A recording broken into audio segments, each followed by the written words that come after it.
right, welcome back to American Sunrise. I'm Dr. G. Thanks for joining us this morning. We invite you to hop in our conversation over on Getter and Rumble. It is time now to take the political pulse of America. Here's the beat today. A bold new promise from President Trump igniting a fresh firestorm on the Capitol Hill. The president says that Americans may soon not even have income tax to pay, floating the most sweeping tax overhaul in more than a century. Sure sounds good to me. President Trump says his tariff-driven revenue boom could fund the government and possibly even eliminate personal income tax altogether. But there's a problem. Economists, lawmakers, even some Republicans are asking, is this feasible? And what would it mean for American families? Here was President Trump talking about it earlier this week. So we're going to be making a dividend to the people. And additionally, we're going to be able to reduce debt. And as time goes by over the next 2, 3, 4 years, those numbers are going to go up. And I believe that at some point in the not too distant future, you won't even have income tax to pay, because the money we're taking in is so great, it's so enormous, that you're not going to have income tax to pay. Whether you get rid of it or just keep it around for fun or have it really low, much lower than it is now, but you won't be paying income tax. Well, there isn't a red-blooded American out there that doesn't love that idea. For more, let's bring in RAV Chief White House Correspondent Brian Glynn. Brian, the income tax has been public enemy number one for decades, but can President Trump make this happen?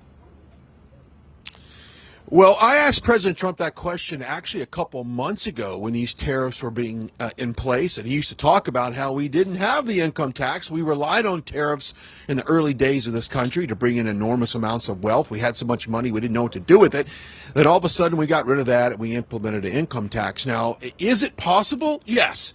Does it take a legislative process to get that done? Mm-hmm. Yes.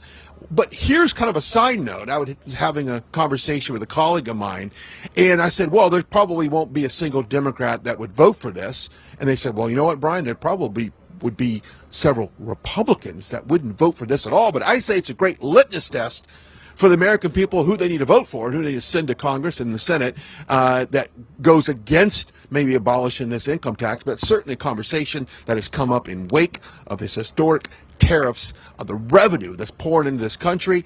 Let's get back to no income tax. And that President would be Trump amazing. Has the right idea. That would be amazing, Brian. That would be amazing. Do the numbers add up, though? Because I was listening to a couple of economists on this who are saying even with the best projections, the numbers don't add up. So I really want to get to the truth on this, and I know you'll do that. Well, I think what we'd have to do is see first in terms of getting rid of the debt. I think that the tariffs are really intended to kind of pay down the debt. So that would have to happen, because obviously if we don't cut spending, we don't cut some of the expenses that we have, then quite honestly, to your point, this would not make sense. Right. So it would require significant reductions in spending in order to make this happen. But it's certainly a great idea. I mean, my social media lit up in the last couple of days since President Trump said that in that cabinet meeting. But it's popular by the people. So if it went to a vote, Dr. Gina, and we had to vote on it for the people, I think we're going to vote, let's get rid of it, but we'll see if it actually happens. Yeah, wouldn't that be great? And that reminds me of, you know, changing the Constitution, right? It's the amendment there in the Constitution. So we'll see about that. All right, Brian. The Trump administration indicated this week that it's going to start withholding SNAP benefits for Democrat-led states that refuse to share a lot of that data, a lot of it immigration data, with the Department of Agriculture. Shocking that these blue states don't want to share immigration data. What a shock. So during the president's cabinet meeting on Tuesday, you had Agriculture Secretary Brooke Rollins saying that 29 GOP-led states, well, they've already complied. They provided the data, but you got these big blue states like California, New York have not. So what do you think? I mean, do you think the administration expects these states to continue to resist sharing this data? I'm assuming they're not going to share it, and I know it's in the courts and everything. So how do you see this playing out, Brian? Well, it's a typical tug of war, what you have here. You have blue states that are just fighting anything the Trump administration does. And, of course, you have what Brooke Rollins is trying to do. And I think this falls under kind of the Doge mindset of getting rid of the race to fraud and abuse in that system. So she said starting next week, we're going to start withholding some of those funds. We'll see what states waiver then. I don't anticipate California, just being the size of that state and some of the power and really the resistance that Gavin Newsom has had the entire time with this immigration. I don't see them folding first, but I do think that some of the smaller states will follow suit and give up that information because, we have 42 million Americans rely on SNAP benefits. It's something that's widely, that's another conversation, David, why we have so many people relying on assistance. But nevertheless, this just goes in line with trying to find out the waste, fraud, and abuse in that system, and people that should not be receiving benefits, we make sure they get off, and the people rightfully that need benefits, they receive them. So we'll see what happens. Probably starting next week, David, we'll have an idea of what states comply. Hey, Brian, as I see the White House there behind you, I'm reminded that the presidents of Congo and Rwanda are set to arrive there here in the next few hours in order to sign this peace treaty. Of course, a huge win for those countries, but also a huge win for President Trump as he brokered those deals. Since this is a state visit, is there a different sort of feeling surrounding this state visit there at the White House, given the context of it, that this peace deal is supposed to be signed and obviously will hopefully set the stage for a long-term peace? It's really interesting. We've had several peace deals brokered here at the White House. We'll probably see here in a couple hours the color guard line up behind us, and they'll have kind of a presentation of those countries when they make their way in to the West Wing here. But there is a sense of accomplishment. This is one of the things that President Trump has always said. He wanted to be known as the man who brokered peace around the world, these record peace deals. He mentioned it in the cabinet meeting just the other day. He said, look, I don't really care about getting a Nobel Peace Prize. It's nice, but it's not the reason behind it. He wants to save human lives from all these wars that are broken out around the world. And of course, the last one I think that would be really needs to be done is the Ukraine-Russia conflict, which you can argue they've gone back and forth like a ping pong match on who's really serious about stopping the war. Although yesterday in the Oval Office, a reporter asked President Trump, is Putin serious about stopping the war, and he believes that he is. And so maybe we get a peace deal brokered there. But coming up a little bit, about 2 hours from now, we'll have those two countries here at the White House for another historic peace treaty. Right, I want to turn to a Supreme Court case that can redefine the president's power over his own executive branch. Next Monday, the High Court will hear oral arguments in Trump v. Slaughter, which re-examines whether or not the president has the absolute authority to remove executive branch officials. Now, this case comes in response to 47's firing of Rebecca Slaughter, the member of the Federal Trade Commission that made news. Brian, what are you hearing is going to happen on this, and what will it mean for President Trump going forward with such license? Well, it's interesting. If you look historically this year, President Trump has had about 20 Supreme Court victories in terms of things brought to the court. So based upon the premise of that he has the ability to assign and basically, eliminate someone's position. So I don't think this is going to go further. I think he will be victorious in this. He is granted the authority to do this, but this just falls in line of what we've seen the Democrats and really the kind of the anti-Trumpers of the world try to do, to tie everything up in court, sue, file for this, file for that, whether or not they're litigiously correct or not. I anticipate Trump coming out victorious on this issue, but he does have the power to do that.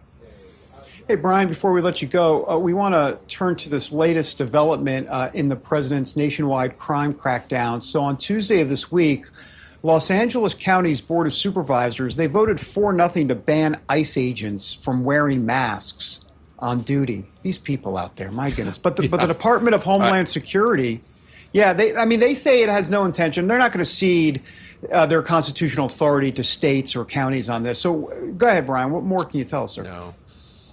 I agree that this is ridiculous. The fact that the governor wants to unmask some of these, I would say, most high-profile front lines law enforcement agents that are really facing some very dangerous situations, for them to regulate that it's ridiculous. And he's not going to comply. Let's just say that these officials will continue to do their job. They will continue to protect themselves, protect their families.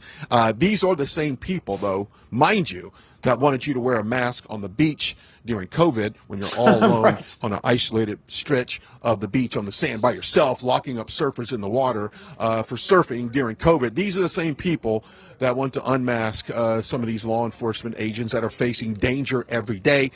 This is a ridiculous case. This is a ridiculous notion here. I do not see ICE, anybody, immigration, complying to this. Let them fight it. Let them drag it out. But the safety of these ICE agents and everyone involved in this immigration task force is the most priority in all of this. So mask up, leave it on, and disregard these fools in California.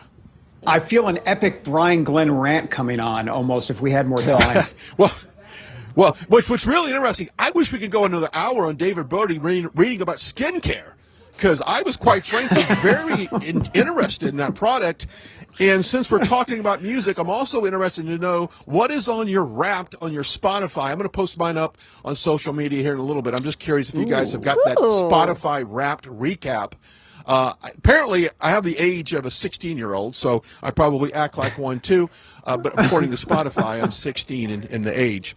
But yeah, I don't want to know my age. Everyone. BG with the Spotify list. I love it. Thank you, Brian. Let's post it up. Thanks. Post it up there. Thank you. Brian. Get your makeup tips from David, your music tips from Brian, and your Ascot tips from Terrence. We have it all here. Don't say Brian, we didn't lift tell and you. glow. Lift and glow, Yes. Brian. Thank you. Brian, We've got it. thanks for- Lift and glow. Yes. Lift and glow. Yes. All right, you guys.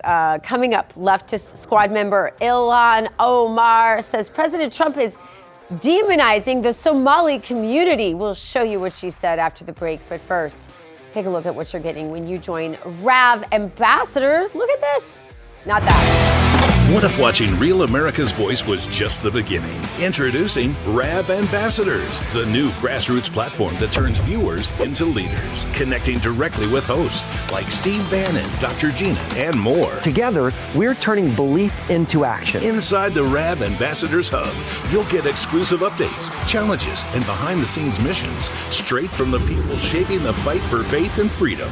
Every action you take, every share, post, and mission earns you points, badges, and ranks. Compete with patriots nationwide. Unlock rewards, exclusive gear, even chances to appear on air or attend live RAV events. But this isn't just about watching, it's about doing. Joining campaigns, volunteering locally, standing for truth. Together, we're not just a network, we're a movement. One voice at a time. Scan the QR code or go to ravambassadors.com to join now.